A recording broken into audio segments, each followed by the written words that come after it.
NDA society में रहने वाली एक लड़की ने फांसी लगाकर आत्महत्या कर ली। उसके बाद से उस फ्लैट को खरीदने की किसी की हिम्मत नहीं हुई, क्योंकि शुरुआती दिनों में उसके अंदर से उस लड़की के चीखने चिल्लाने की आवाजें आती रहती थी। फ्लैट अब भी खाली पड़ा था। उसी के बराबर वाले फ्लैट में दिल्ली यूनिवर्सिटी का एक स्टूडेंट सुमित आकर रहने लगा। कॉलेज की सभी लड़कियां उस पर फिदा थीं। उनमें से 2 थीं, मेघना और श्वेता। ये रात वैलेंटाइंस डे की थी और उसी दिन सुमित का बर्थडे भी था। उसके सभी दोस्त पार्टी में आ रहे थे। यार, मैं तो आज बहुत एक्साइटेड हूँ। मौका देखकर आज तो सुमित को प्रपोज कर ही दूंगी। कोई फायदा नहीं होने वाला। तू देखना, वो खुद मुझे आकर प्रपोज करेगा। ठीक है, देख लेंगे तुझे प्रपोज करता है या फिर मुझे एक्सेप्ट। तभी उनको नजर आया कि नेहा भी पार्टी में आई है। नेहा कॉलेज में सबसे सीधी लड़की थी। उसका पहनावा भी सलवार कमीज होता था। सुमित ने इस बहन जी को भी इनवाइट कर दिया। लगता है पार्टी के बाद सफाई वगैरह करने के लिए बुलाया होगा। सही कहा। केक काटने के बाद सभी ने सुमित को गिफ्ट दिए और बधाई दी। सुमित, 21 ईयर क्रॉस करने के बाद भी तुम अभी तक सिंगल हो, लेकिन आज तुम्हारा बर्थडे होने के साथ साथ वैलेंटाइंस डे भी है। आज तो तुम मुझे प्रपोज कर ही दोगे। इतना ओवर कॉन्फिडेंस। अरे तुम दोनों झगड़ा मत करो। वो देखो, she is the girl I like. Sumit ने नेहा की तरफ इशारा करके देखा। ये तुम क्या कर रहे हो? वो बहन जी टाइप की लड़की है। तुम जिन चीजों की वजह से उसको बहन जी कह रही हो ना, उसको सादगी कहते हैं, और मुझे वो इस सादगी की वजह से ही पसंद आई है। थोड़ी देर बाद मेरे कुछ और दोस्त आने वाले हैं और उसके बाद मैं इसको प्रपोज कर दूंगा।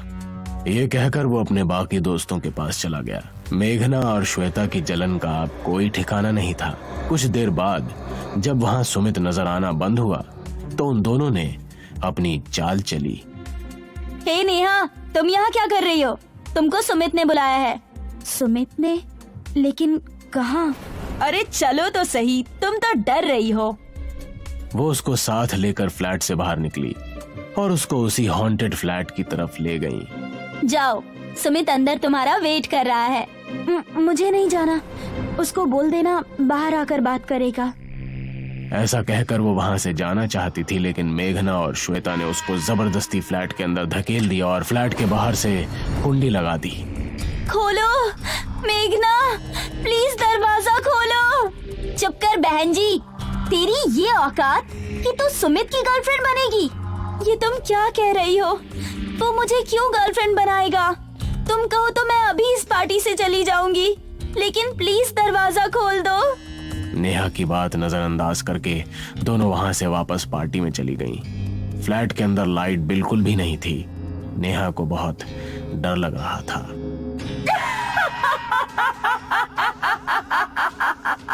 नेहा ने पलट कर देखा तो एक भयानक आत्मा हंसते हुए उसकी तरफ बढ़ रही थी। खोलो, दरवाजा खोलो, बचाओ। नेहा ने फिर से पलट कर देखा तो आत्मा बिल्कुल उसके करीब आ गई और उसकी आंखों में आंखें डालकर घूरने लगी।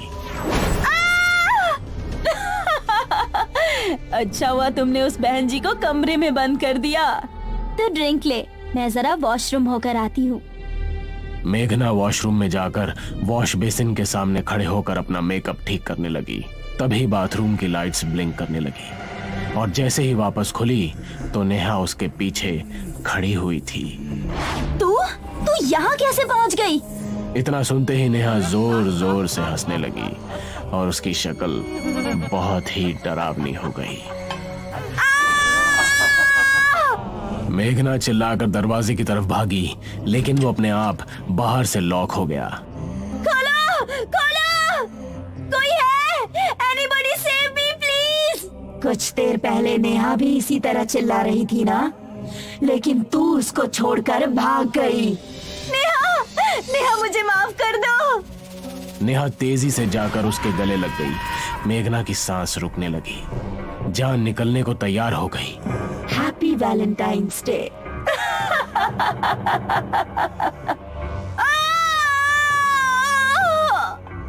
मेघना के मुंह से खून निकला और वो बेहोश होकर गिर पड़ी।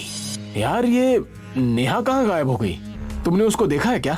हाँ, वो कह रही थी कि क्या मुझे ही ढूंढ रहे हो? हाँ, तुम्हें ढूंढ रहा था। Guys, may I have your attention please? उसने पीछे की पॉकेट से एक रोज निकाला और नेहा की तरफ बढ़ाते हुए बोला, I love you Neha, happy Valentine's day. Neha ने मुस्कुराते हुए उसके हाथ से रोज ले लिया और फिर सभी ने तालियां बजाई। इस बहन जी को तो ये मेघना कहाँ रह गई? श्वेता जली भुनी सी होकर बाथरूम की तरफ चली गई। वहां उसको मेघना नजर नहीं आई। वो वापस जाने के लिए पीछे मुड़ी तो नेहा से टकरा गई। क्या हुआ, मुझे विश नहीं करोगी? आखिर सुमित ने तुम्हें घास न डालकर मुझे प्रपोज जो कर दिया। ये सुनकर उसको बहुत तेज गुस्सा आ गया और उसने नेहा का हाथ पकड़कर पीछे की तरफ मोड़ दिया। श्वेता, ये क्या कर रही हो? It's hurting! चुप कर बहन जी, एक तो सुमित का प्रपोजल तूने एक्सेप्ट किया और ऊपर से मुझे जला भी रही है।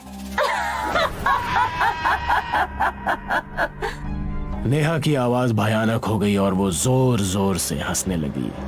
श्वेता ने उसको छोड़ दिया और अपनी तरफ घुमाया तो उसका खौफनाक अवतार देखकर वो चिल्ला उठी। नेहा ने उसका गला पकड़ लिया और बोली, बहुत मजा आता है ना शरीफ लड़कियों को डराने धमकाने में? अब देख तेरा क्या होता है। उसने उसके बाल पकड़कर उसका सर वॉश बेसिन पर मारना शुरू कर दिया। 2 दिन बाद मेघना और श्वेता को होश आया तो वो हॉस्पिटल में थीं। सुमित उनको देखने के लिए वहां आया हुआ था। यार तुम दोनों के साथ आखिर हुआ क्या था? तुम 2 दिन में होश में आई हो। हमें कुछ नहीं बताना, वरना वो इस बार हमें मार ही देगी। कौन है वो जिससे तुम दोनों इतना डर रही हो? तुम प्लीज उसे मत बताना कि हमने तुमको बताया और हमारा ये हाल नेहा ने किया था। ये क्या कह रही हो तुम? अब मेघना और श्वेता ने उसको सारी कहानी सुनाई, जिसको सुनकर सुमित को उन पर गुस्सा भी आया और नेहा की फिक्र भी हुई। तुम दोनों ने उसको उस फ्लैट में भेजकर बहुत बुरा किया। मुझे अभी कुछ करना होगा। अब सुमित देर ना करते हुए मंदिर जाकर पंडित जी से मिला और उन्होंने उसको एक ओझा के पास भेज दिया।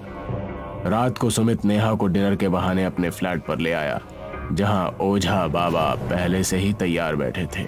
सुमित, ये बाबा किस लिए बुलाया है तुमने? अगले ही पल ओझा ने अपने झोले से राख निकालकर उस पर कोई मंत्र पढ़कर नेहा पर फेंकी। वो बहुत ही भयानक रूप में आ गई। बाबा ने उसके चारों तरफ उसी राख से एक गोला खींच दिया। अब ओझा लगातार मंत्र पढ़ने लगे। नेहा बार बार उस गोले से निकलने की कोशिश करती लेकिन निकल नहीं पा रही थी। सुमित खड़ा हुआ ये सब देख रहा था।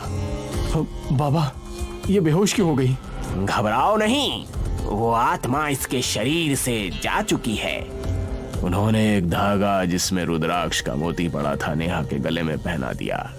ये इसको गले से उतारने नहीं देना, वो आत्मा कभी इसके करीब नहीं आ सकेगी।